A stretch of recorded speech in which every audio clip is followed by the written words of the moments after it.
지식을 나눈다. 경매에 관한 제가 알고 있는 모든 지식과 노하우를 알려드리도록 하겠습니다. 오늘은 이 경매 물건을 꼭 경매로 받아야 되느냐, 경매 물건을 매수하거나 또는 경매 물건을 개업공회사가 중개를 해주는 이런 케이스를 한번 살펴보도록 하겠습니다. 먼저 이제 경매 절차를 살펴보면 경매 절차에 대해서는 나중에 자세히 알려드리겠지만은 이 개략적인 절차입니다. 경매 신청 및 경매 개시결정 등기를 하게 됩니다. 그러면은 이 매각 준비를 하게 되고 매각 공고를 하게 되는데, 여기서 이제 매각 준비를 하는데 보통 한 3개월 정도, 요 정도 기간이 걸리게 됩니다. 그리고 이제 매각 공고가 되고 제1차 매각 기일이 정해지게 되는데, 요게 한 이제 1개월 정도가 걸리게 되고, 그 다음에 제1차 매각 기일에서 유찰이 되면 다시 제2차 매각 기일이 정해지게 되는데, 이것도 한 1월 정도가 걸리게 됩니다. 그래서 이제 1차 매각 기일의 100%가 한번 유찰이 되면 80%로 이제 저감이 돼서 제2차 매각 기일에 매각이 되는 겁니다. 그러면은 이 매각이 공고되기 전까지, 매각 공고되기 전까지 요 3개월 동안을 보통 예정 물건이라고 얘기합니다. 경매로 나올 예정에 있는 물건이 되는 거죠. 그래서 이제 요 3개월 동안 법원에서는 이 집행관이 가서 현황 조사를 하게 되고, 감정평가사가 감정평가를 해갖고 최저 매각 가격을 정하게 됩니다. 이거를 다 취합해서 배당 요구를 받고 권리신고를 받아갖고 매각 물건 명세서가 작성이 됩니다. 그러면 매각 물건 명세서가 작성이 되면은 이 매각 준비가 끝났으니까 그런 다음에 이제 매각 공고를 하게 되는 겁니다. 그래서 제1차 매각 기일이 정해지게 되는데, 그러면 예정 물건 요 단계에서 이 물건을 이 매수하거나 또는 이 개업공회사 같은 경우는 중개를 해줘 갖고 경매를 취소시키면 되겠죠.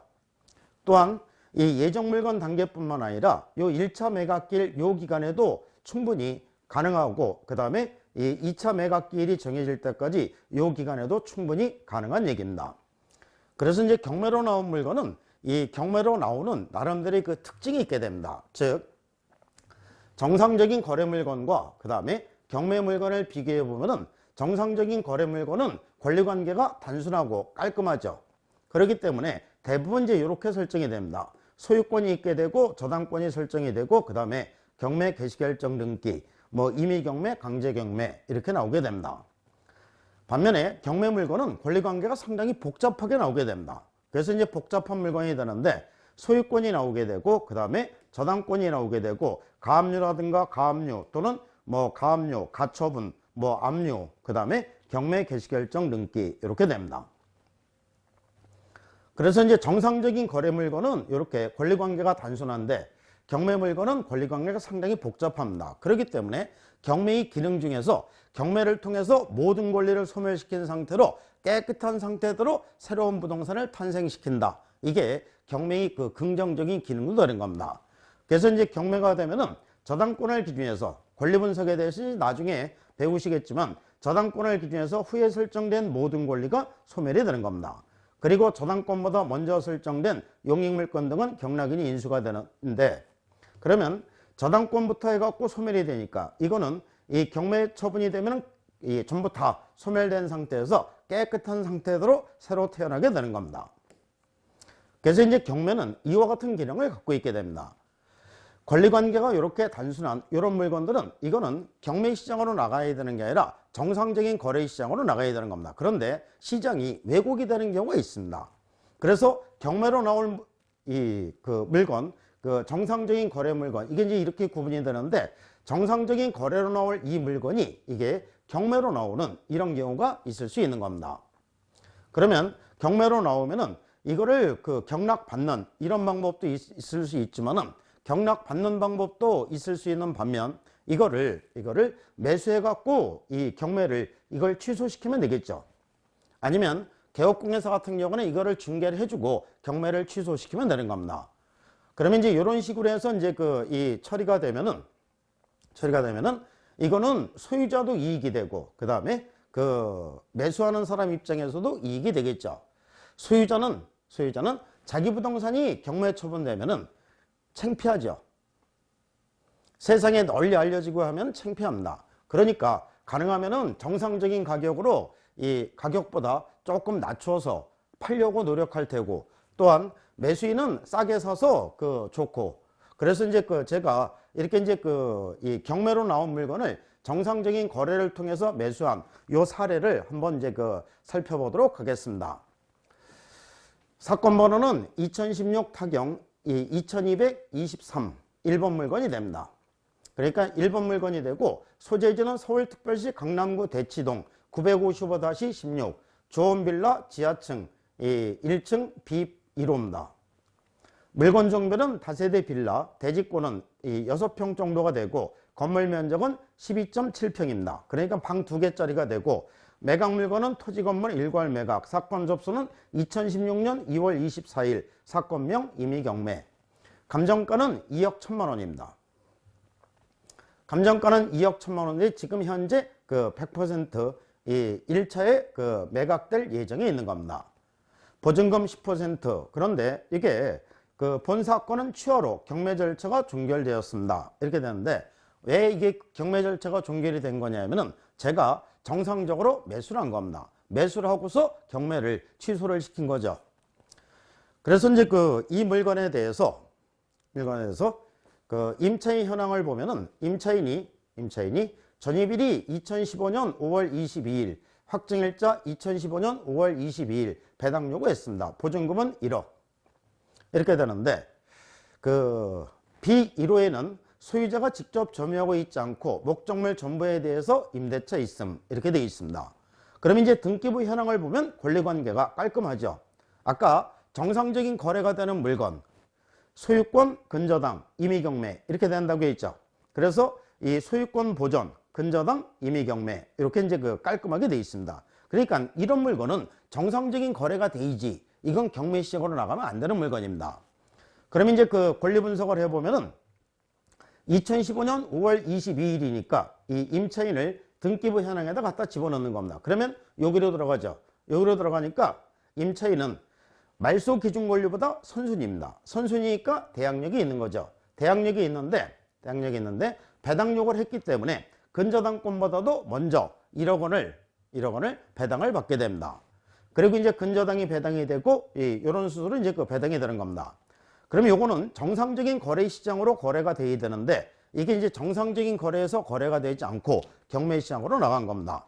그러니까 이거를 이 위치는 여기에 이제 힘은 고등학교, 힘은 중고등학교가 되고, 그 옆에 바로 있는 겁니다. 그 옆에 바로 있게 되고, 그 다음에 건물은 이렇게 되어 있습니다. 그 다음에 이 지하층이 총 3개 호가 있게 되는데, 여기 이제 기호 1호가 있게 되고, 그 다음에 이 2호가 있게 되고 3호가 있게 됩니다.